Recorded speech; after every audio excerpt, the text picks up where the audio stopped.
Hello friends, இன்றைக்கி நான் சிரிப்பு விளையாட்டு விளையாட போகிறேன். சிரிப்பு விளையாட்டுன்னா என்னென்னு கேட்டிங்கன்னா, சிரிப்புனாலே ரொம்ப இனிப்பான ஒரு விஷயம். ஆனால் நான் அந்த விளையாட்டில் சிரித்தேன் அப்படின்னா எனக்கு வாய் கசக்கும். அது எப்படின்னு கேட்டிங்கன்னா, இதோ பாவக்காய். நான் ஒரு காமெடி வீடியோ பார்ப்பேன். அந்த காமெடி வீடியோவை பார்த்துட்டு என் வாயில் கொஞ்சம் தண்ணி குடிச்சிப்பேன். அந்த தண்ணியை என் வாயிலே வச்சுப்பேன். அப்புறம் அந்த காமெடி வீடியோவை பார்த்துட்டு நான் என்னால் சிரிப்பை கண்ட்ரோல் பண்ண முடியாமல் சிரித்து அந்த தண்ணி கீழே ஊற்றிருச்சு அப்படின்னா இந்த பாவக்காயை நக்கிடுவேன். தோத்துறாத. ரெடியா? முதல்ல பாவக்காயை கட் பண்ணிக்கிறலாம்.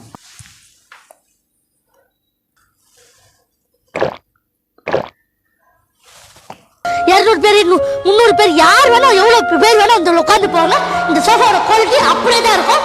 அதை நான் ஒரு மாசம் கழிச்சு நான் பின்னும் வீடியோ எடுத்து காட்டுறேன் பாருங்க. இப்ப குதிக்கிற ஒண்ணுமே ஆகாது பாருங்க.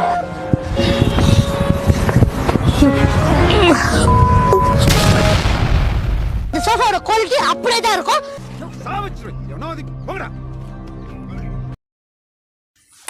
தோத்துட்டேன். இதுக்கு வேற வழியே இல்லையா? வேறு கிராஃபிக்ஸில் பாவக்காயை நக்க முடியுமா அப்படின்னு நான் பார்த்தேன். ஏன்னா உங்களை ஏமாற்றக்கூடாது. ஒரிஜினல் நக்கி காட்டுறேன்.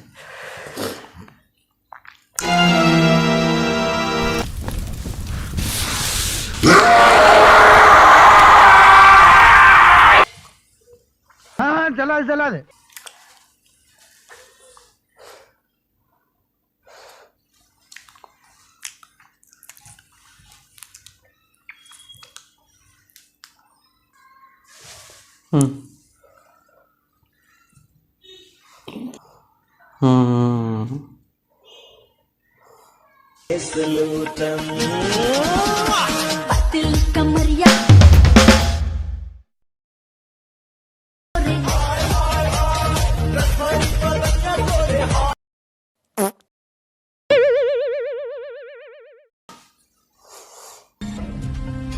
Shit!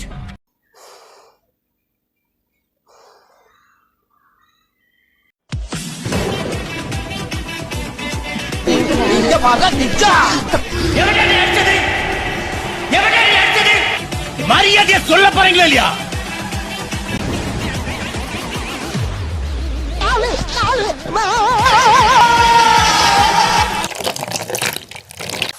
சொன்னை சொல்லை தவற மாட்டான் இந்த சிட்டி ஃபைட்டர்.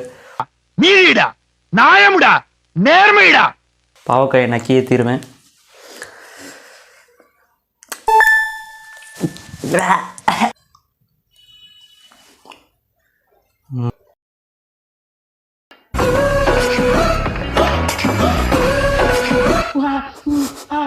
தலைவரே செத்த பையல மூஞ்சி மோரியம்.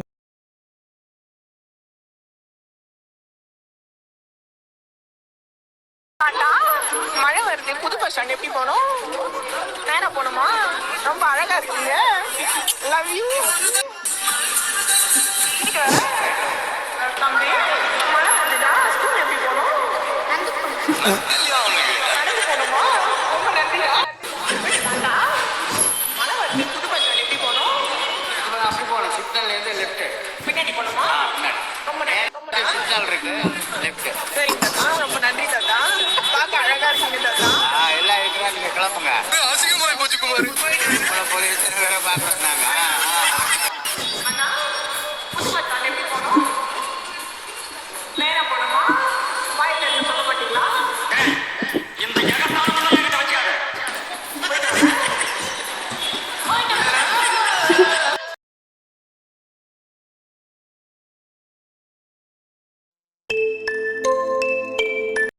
மனுஷன் மனசுக்குள்ளே எவ்வளோ கஷ்டம் இருக்குன்னு தெரியுமாடா? வெளியே சும்மா ஈன்னு இழிப்பான்டா, ஆனால் மனசுக்குள்ளே நிறைய கஷ்டம் இருக்குண்டா, தெரிஞ்சுக்கோங்க. இப்போ கூட நான் எவ்வளோ ஃபன்னி வீடியோ பார்த்தேன், எதுக்குமே சிரிப்பு வரல. ஏன் வரல அப்படின்னு நான் ஆராய்ச்சி பண்ணி பார்க்கும்போது தெரிஞ்சு கஷ்டம்டா. இந்த காலத்து பசங்க மனசில் கஷ்டம்டா.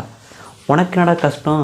சூத்தை சாத்திட்டு போய் வேலையை பாடுறா அப்படின்னு தோணுது. சும்மா உட்காந்து ரீல்ஸை ஸ்கோர் பண்ணிக்கிட்டே இருந்தால் ரீல்ஸை சும்மா தள்ளி விட்டுக்கிட்டே இருந்தால் கஷ்டம் வரத்தாண்டா செய்யும்.